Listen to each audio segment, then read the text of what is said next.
a church having a target audience is completely wrong. Here's what you need to do instead.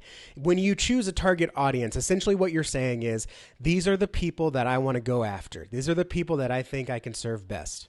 But as a church, unless you're planting, okay, if you're planting, I'll give you a pass. You can have a target audience. But as a church, you don't necessarily have a target audience. You have the people you're equipped to serve. And that a lot of churches, when they start marketing campaigns or they start revitalization efforts, and they don't really dig into who they're currently reaching out to right now, even on accident, they end up completely ignoring that group of people, ignoring their congregation, ignoring the flock that God has entrusted to them to be accountable for, and going after people that we don't even know if we can effectively serve them yet. So instead of saying we're getting older, we need a younger target audience, instead, look at who are we effectively serving right now, and then how can we, A, find more of that kind of person, or B, find a person that would fit in, again, in a discipleship-focused relationship and environment for the church, fit in with that crowd or community so they can be discipled. And then maybe over time we get those younger folks. But we're not just going after younger folks, right? We're not completely changing the church. This is what happens when you have a target audience. It can set you up for failure.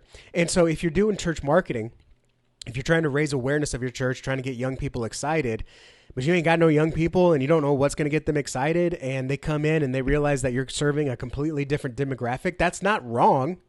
Okay, I've even seen it on the other side. I was talking to a church planner, this was years ago, and he said, our church is too young. We don't have any like saints. We don't have any people that have, I'm the oldest one here and I'm 35. I think he said he was 35. We need older people here. And, you know, they had planted this church and built it up to reach that younger audience. But what they realized was they were doing almost too good of a job because older folks weren't coming into the fold, and the ones that weren't sticking. So he had to change it a little bit.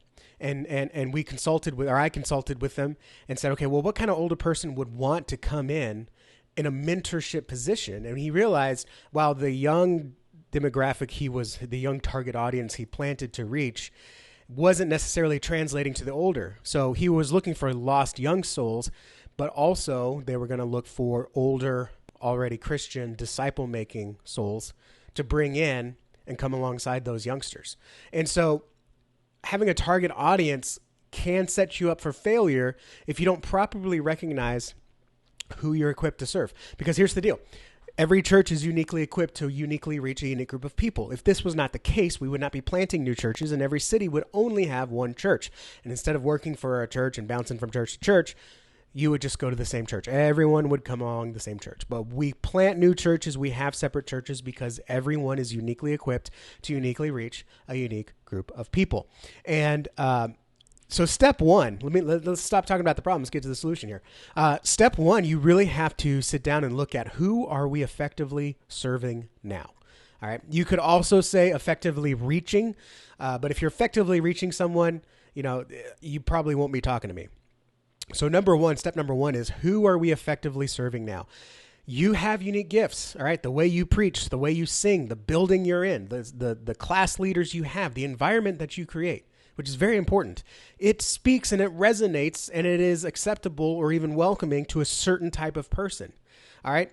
And pastor, church leader, I want you to be very careful with this, because when I ask this question in consultations, oftentimes I get a laundry list of, we got all different kinds of people. We got all different walks of life, young, old, we've got married, single. Okay.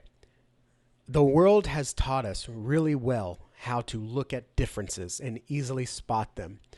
So when you examine your church, I don't want you to sit there and look at the differences and then try to pick one. You need to look at the commonalities.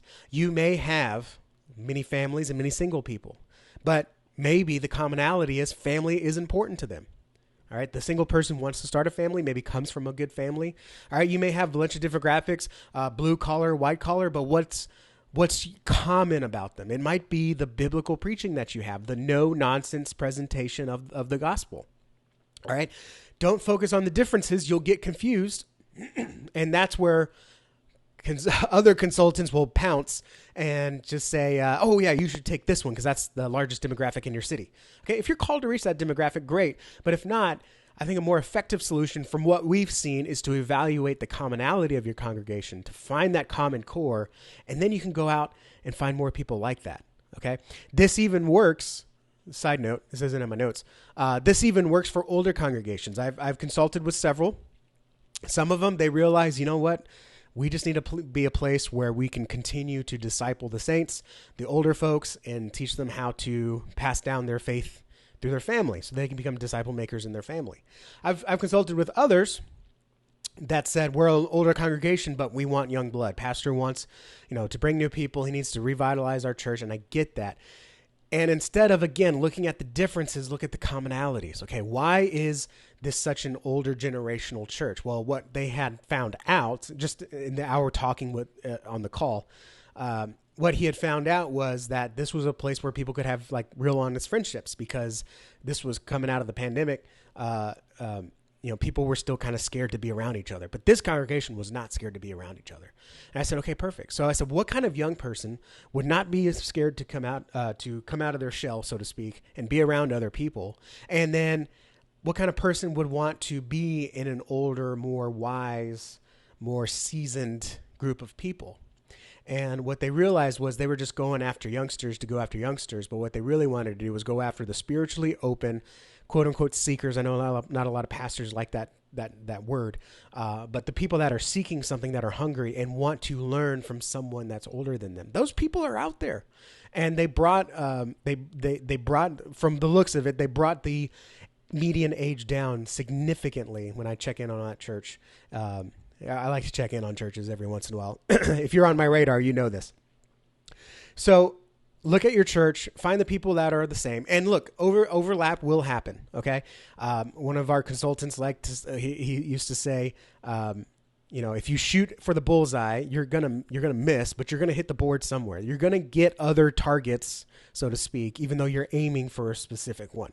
I was axe throwing with my mom over the weekend, right? And we aim for the bullseye, but you ain't gonna hit it, but maybe a couple times. And so in the same way, even though you have a set person that you are equipped to serve, there is overlap. Okay. And so if you're looking at a target audience, sometimes you're going to miss that overlap if you don't properly implement it. Okay. So instead, look at who are we equipped to serve and how can we serve them the best? Because if you also, not to go back to problems, but if you also go after a target audience and maybe let's say you effectively reach them, how do you know you're going to be able to effectively serve them? How do you know when they come in, they're going to be discipled in a way that's relevant for them, understandable for them, meaningful to them, and in a way that they can take next steps? Because if you bring in a bunch of Gen Zers and you still got sign-up sheets in the back, they're not going to sign up for anything. They're not going to come to class. They're not going to. Okay, you got to know who you can effectively serve. That's why we start with this process in our Be Clear process. This is what we start every project with. It's looking at your people, it's looking at your community and crafting the perfect invite that resonates with those people. So for example, at our church, we want to make disciples who make disciples. So we are primarily focused in our church marketing outreach on people that are basically already Christian that want to open up their homes to share their faith with friends and family through like a home church. And so one of the things that we look for is what are the commonalities between all of our people. And one of the things we noticed was we're very entrepreneurial. We like starting things. We like building things up. And so that's the kind of person that we look for. Not to say that we can't serve anyone else, but if we're going to invest our dollars, if we're going to invest our time and attention, let's invest it on the people that we're best equipped to serve.